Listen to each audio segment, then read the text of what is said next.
Assalamualaikum warahmatullahi wabarakatuh. Perkenalkan, nama saya Dwi Cahyaning Putri, NIM 80. Saya dari kelompok 4.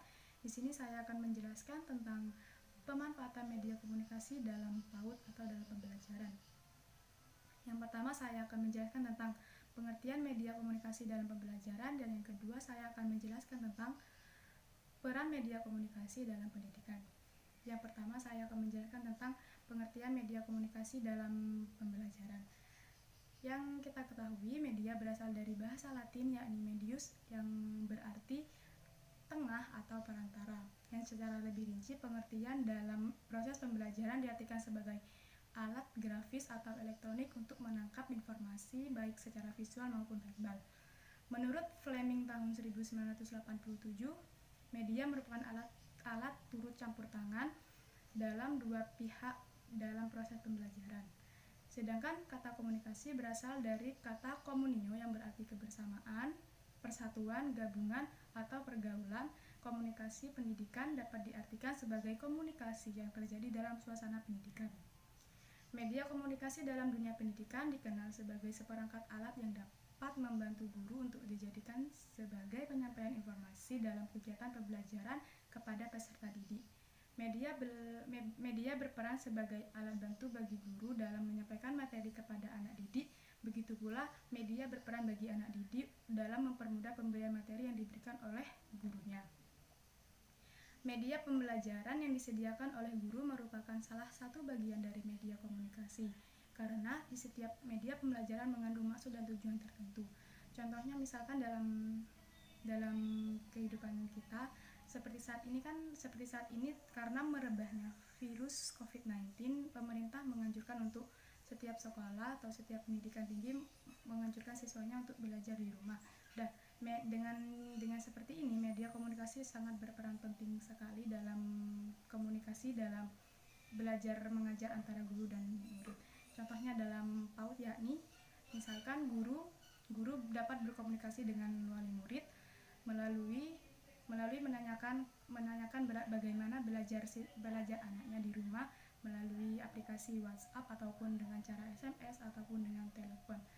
Jika memang guru ingin mendapatkan dokumentasi yang secara detail, guru dapat meminta kepada wali murid untuk memvideokan proses belajar anaknya di rumah, dan video tersebut dapat dikirim kepada gurunya untuk gurunya dapat memantau lebih detail lagi bagaimana siswanya belajar di rumah itu sudah dipantau oleh orang tuanya atau tidak.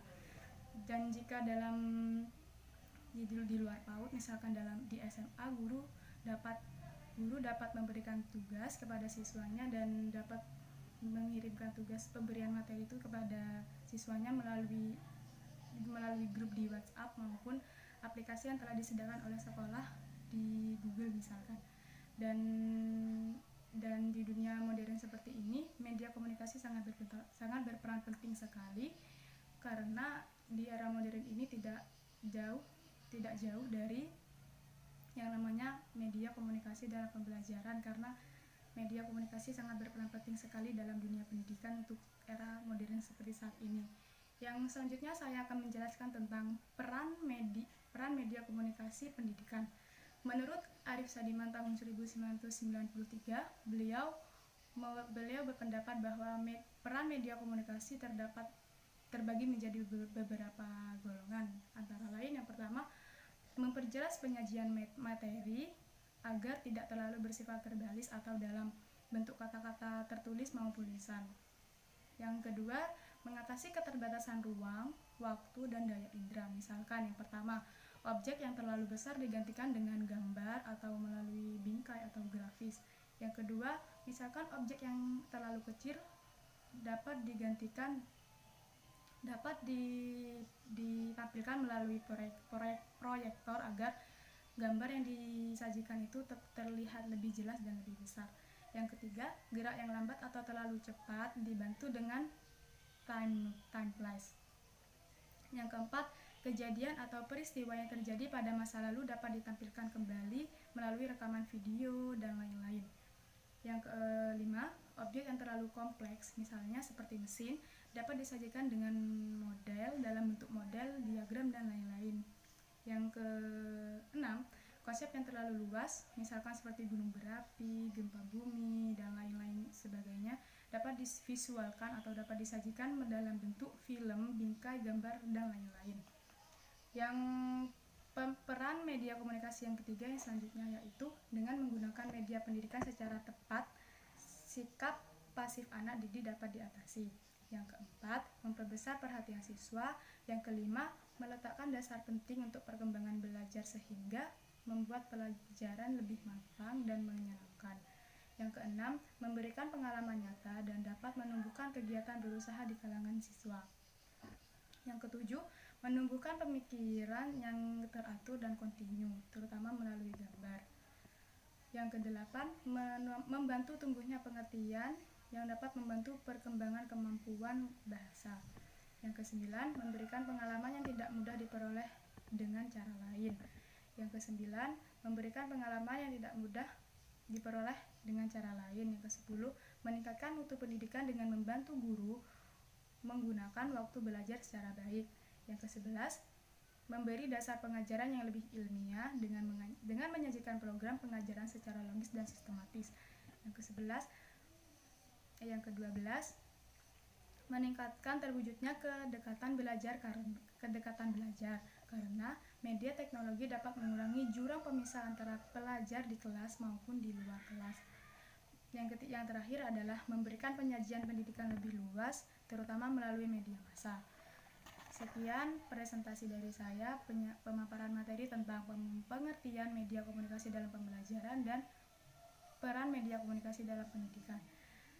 Saya mohon maaf apabila ada salah kata. Wassalamualaikum warahmatullahi wabarakatuh.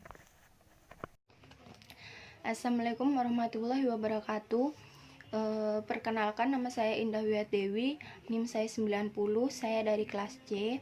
Di sini saya akan menjelaskan tentang pemanfaatan media komunikasi. Yang pertama, anak usia dini cenderung lebih belajar melalui kegiatan bermain bersama alat permainannya, sehingga pemanfaatan media komunikasi sangatlah penting dalam pendidikan anak usia dini. Terus alat yang digunakan anak dalam kegiatan pembelajaran merupakan media komunikasi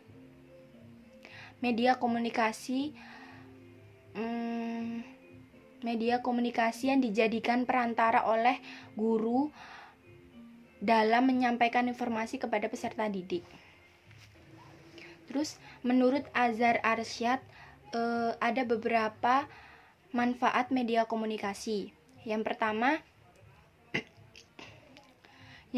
media komunikasi dapat memperjelas penyajian pesan agar tidak terlalu bersifat verbalistis.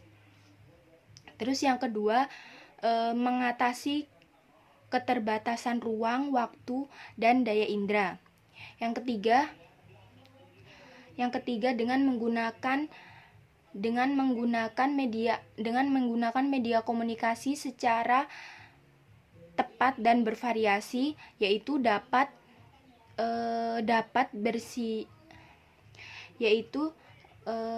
mengatasi sikap pasif anak didik. Terus yang keempat, memperbesar perhatian siswa.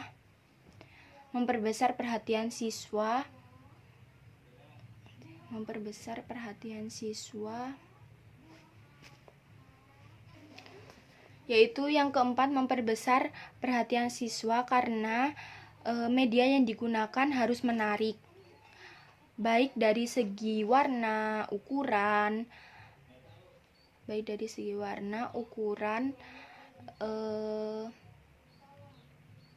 kegunaan dan cara menggunakannya. Terus yang kelima yaitu ada menumbuhkan pemikiran yang teratur dan kontinu. Terus berikutnya, pemanfaatan media komunikasi sangatlah beragam dan sesuai dengan perkembangan konsep belajar mengajar. Yang pertama, bahasa sebagai media pembelajaran. Maksudnya ini kayak dalam proses pembelajaran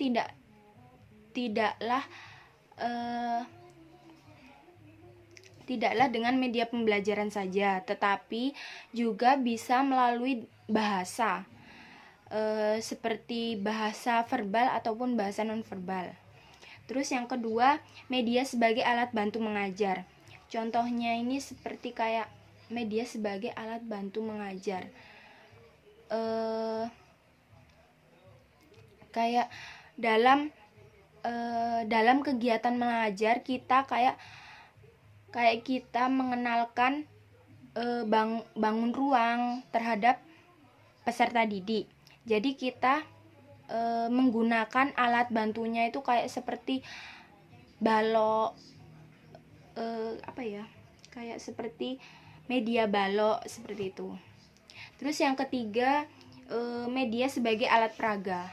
Media sebagai alat peraga ini contohnya kayak dalam kegiatan dalam pembelajaran kayak sholat, itu guru dapat menggunakan alat peraga kayu sebagai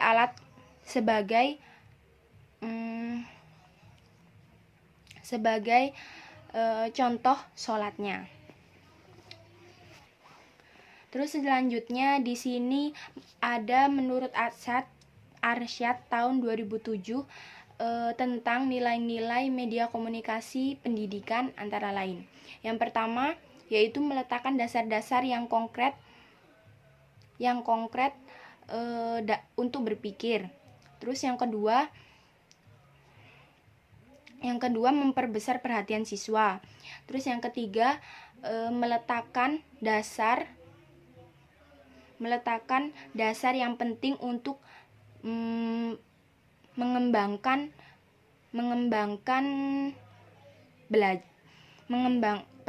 belajar.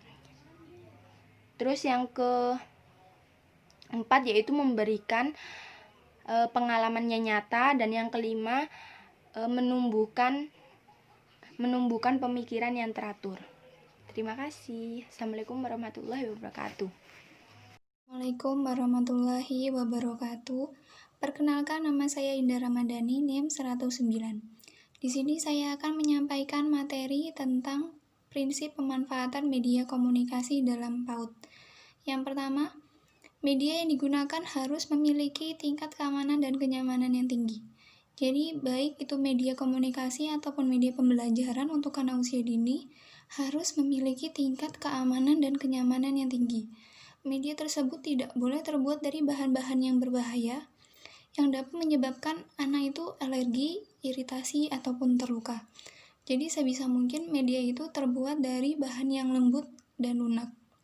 Kemudian yang kedua, media yang digunakan harus mempermudah anak belajar dan guru mengajar. Jadi media itu diharapkan dapat mempermudah guru serta anak itu dalam proses belajar mengajar. Jadi misal media itu dapat dibawa kemana-mana. Misalnya saat pembelajaran di luar, media itu bisa dibawa keluar, dan saat pembelajaran di dalam, media itu dapat dibawa ke dalam. Kemudian tidak rumit dan dapat disentuh serta diotak-atik oleh anak. Kemudian yang ketiga, media yang digunakan harus sesuai dengan porsinya untuk mencapai tujuan pembelajaran. Jadi guru itu harus pandai dalam memilih media yang akan digunakannya untuk mencapai tujuan pembelajaran. Karena tidak semua media itu sesuai dengan tujuan pembelajaran yang diharapkan oleh guru. Jadi guru itu harus pandai-pandai memilih medianya. Kemudian yang keempat, media yang digunakan harus sesuai dengan materi pembelajaran. Jadi media itu kan merupakan salah satu alat bantu guru dalam proses belajar mengajar di kelas. Jadi media yang digunakan harus sesuai dengan materi apa yang akan diberikan hari ini. Misal hari ini pembelajaran tentang mengenal angka. Jadi media yang disiapkan itu harus media tentang pengenalan angka. Kemudian yang kelima, media yang digunakan harus sesuai dengan kemampuan guru dalam menggunakannya. Jadi dalam penggunaan media, baik media komunikasi atau media pembelajaran itu, guru harus bisa atau mampu menggunakannya dengan baik. Kan tidak lucu kalau guru itu membuat media tapi dia tidak mampu menggunakan media tersebut dengan baik. Jadi guru itu harus mampu mengoperasikan media yang dibuatnya. Kemudian yang keenam, media pembelajaran harus sesuai dengan minat, kebutuhan, serta kondisi anak. Jadi pembelajaran di PAUD itu kan memang mengutamakan minat, kebutuhan, serta kondisi anak. Bukan masalah anak harus belajar apa, tapi anak itu mau belajar apa, gitu. Jadi di setiap pembelajaran itu guru harus memperhatikan kondisi si anak. Jika anak itu dirasa tidak mampu mengikuti pembelajaran, maka tidak ada salahnya jika pembelajaran itu diganti dengan bermain. Kemudian yang ketujuh, media yang digunakan harus memperhatikan efektivitas dan efisiensi. Jadi ada 5 media komunikasi yang sesuai dengan perkembangan konsep belajar mengajar. Yang pertama, media pembelajaran. Yang kedua, alat bantu mengajar. Yang ketiga, alat peraga. Yang keempat, penyalur pesan. Dan yang kelima, sumber belajar. Sekian presentasi dari saya. Kurang lebihnya saya mohon maaf. Wassalamualaikum warahmatullahi wabarakatuh.